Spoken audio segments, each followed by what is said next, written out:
I ruined my parents' relationship over reading mail. Original post. I, 24 female, don't want to say what I do for work, but let's just say it's the type of job that includes a lot of written letters from clients that are supposed to be confidential and only for my eyes. I'm fresh out of college and living with my parents so I can finish paying off for school. My work letters, of course, go to my parents' address since they live miles away from a post office and driving to a P.O. box is a huge pain. The issue started with my father. Ever since high school when I received mail, my dad would open it. Whenever I received Christmas/birthday cards in the mail with money in them, my dad would hand me the card and insist he'll keep the money for me until I demanded he hand it over. Any package I would order for myself he would open and hand it to me. Sometimes, the products were used by him as well. The final straw was when he received my acceptance letter to my dream college, and instead of waiting for me to come home to open it, he opened it himself and called me while I was at work to congratulate me. I've spoken to my mother about how much this makes me feel uncomfortable, and she told me she'd speak to my father about it, to which he would apologize and not do it for a week, before doing it again the next week. I had also spoken to my dad about the confidentiality of the mail I would be receiving now that I'm working, and he says he understands. But it all came crashing down a few weeks ago. While I was working, my dad came into my room and handed me opened envelopes from my clients and even tried to have a conversation about it with me. But I just ignored him until he got the hint and left. After work, I yelled at him for violating client confidentiality, to which he got defensive and said that I live in his house and any mail sent to his house would be read by him. Furious, that next week I thought I would take revenge on my father by going to the mailbox and read his mail. But what I found was what ended my relationship with him. I had found credit card statements on jewelry and restaurants that were too fancy for my dad to go to alone. And I don't remember the last time my dad took my mom on a date, nor bought her new jewelry. I also found a letter addressed to my dad from a woman who stated how tired she was for hiding this relationship for so long and how she's so desperate for his letters to reach her. When my dad noticed the mailbox was empty, my dad ran back in the house as white as a ghost. He walked into the kitchen to see me and my mom in the kitchen reading his mail. Before the fighting could start, my mom asked me to leave the house. So I drove to my aunt's who lives 45 minutes away and explained everything. I came back after 2 days when my dad's stuff was gone. My mom told me my dad's living in a hotel now and she will be in contact with a divorce attorney. Turns out, my dad has been having an affair with a family friend, and we're hiding it through letters to leave no digital footprint. My dad ended up showing my mom the stash of letters he had, and she took photos of each and every single letter before she asked him to leave. I feel at fault because I at first wanted to be petty with my dad, but it unraveled into this huge event and made me think, no wonder he's been looking through my stuff. He was giving himself away. I also feel like I shattered my mom's world, since I can hear her cry every night about it since the incident.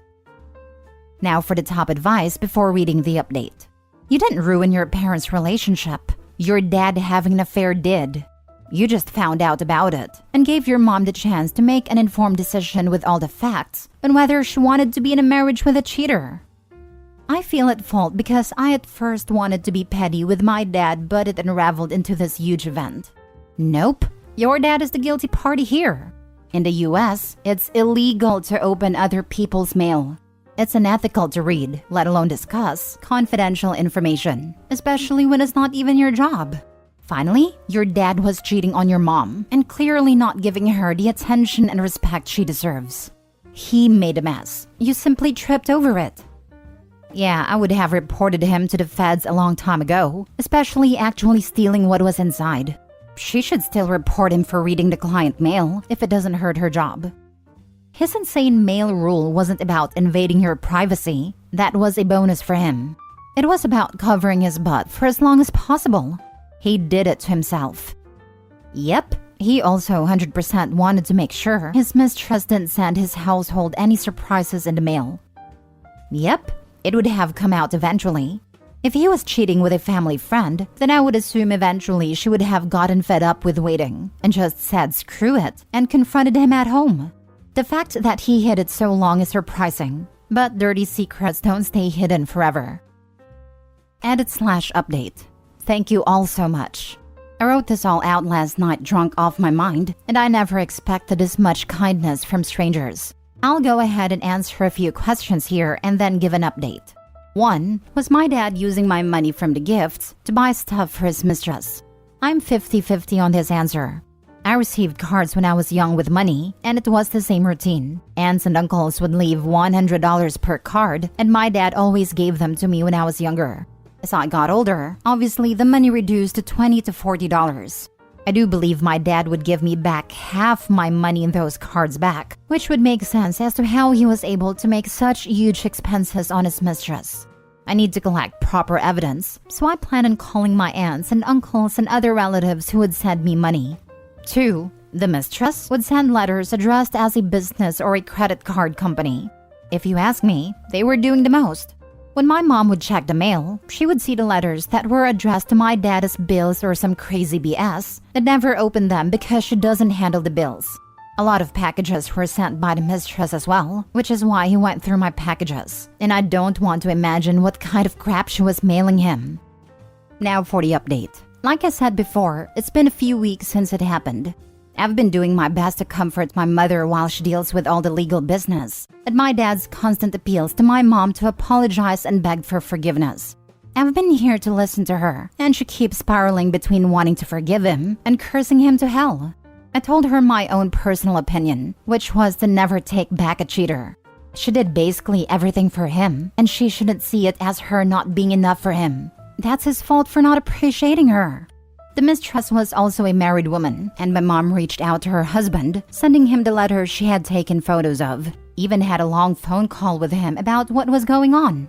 He initiated a divorce, and the mistress is now angry at my father for not being more careful. The mistress's ex-husband, who I'll call Henry, has been a best friend of my mom's throughout the legal cases. I hear the mistress is still reaching out to him to forgive, which I honestly think is very funny, since my dad is doing the same thing. She was financially dependent on Henry, and my dad isn't making enough at his job to support the lifestyle she wants. Yesterday, Henry asked my mom to come out to lunch with him. They've been sad shut-ins for the past few days now, and they agreed to go and get some fresh air.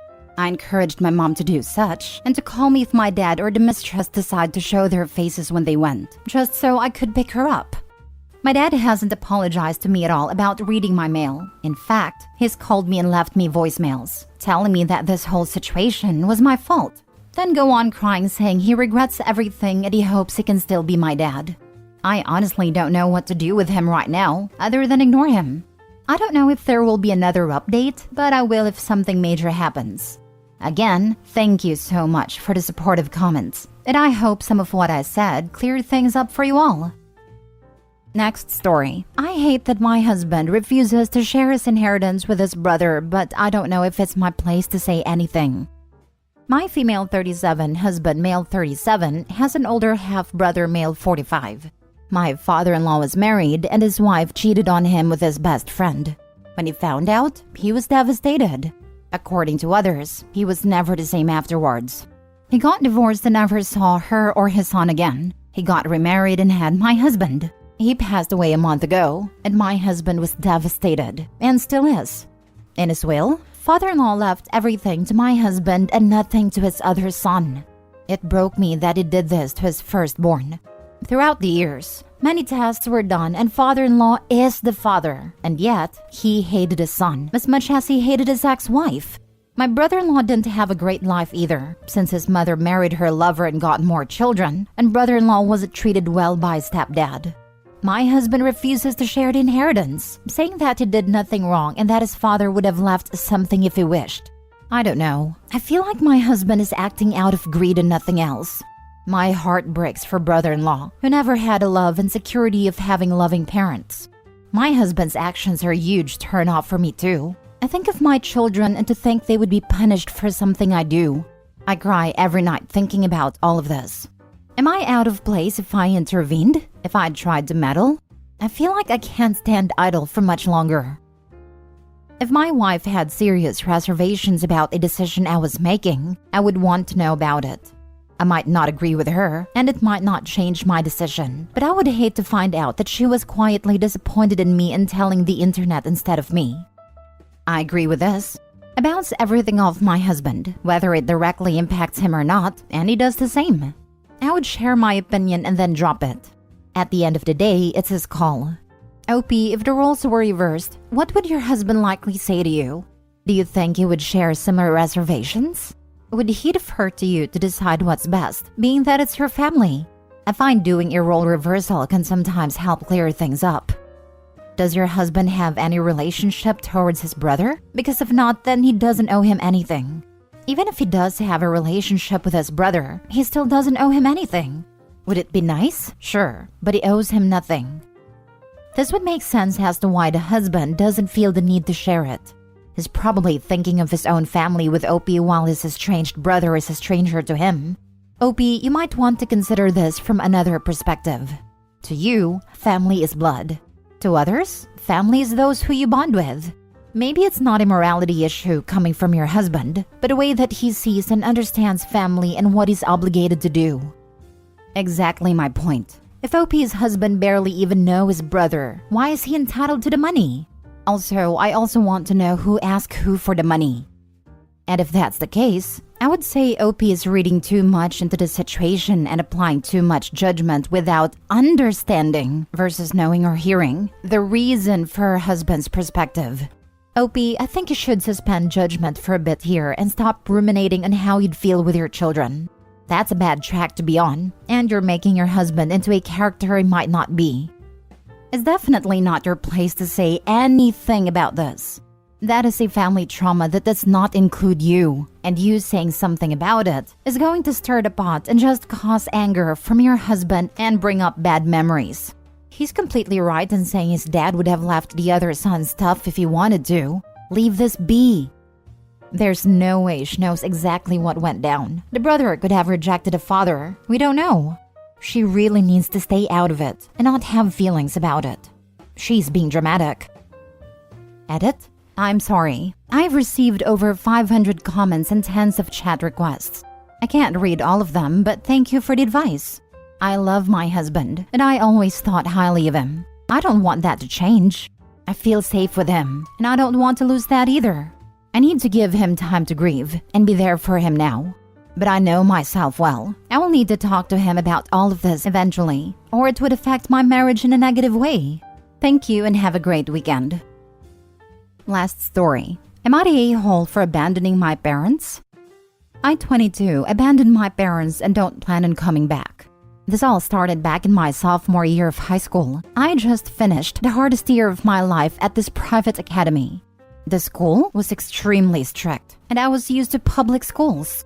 My parents said in the beginning of the school year that it was only gonna last a year, and that I would be back in public schools once we finished moving. Till this day, I don't know why I didn't just go to my district school, but whatever. I ended up attending the rest of my high school years at that strict school and missed out on events that I've always wanted to be a part of, like prom or the senior pranks. I made some friends at the academy that weren't completely brainwashed by the system and were actually functional human beings. They were planning on going to college in Florida.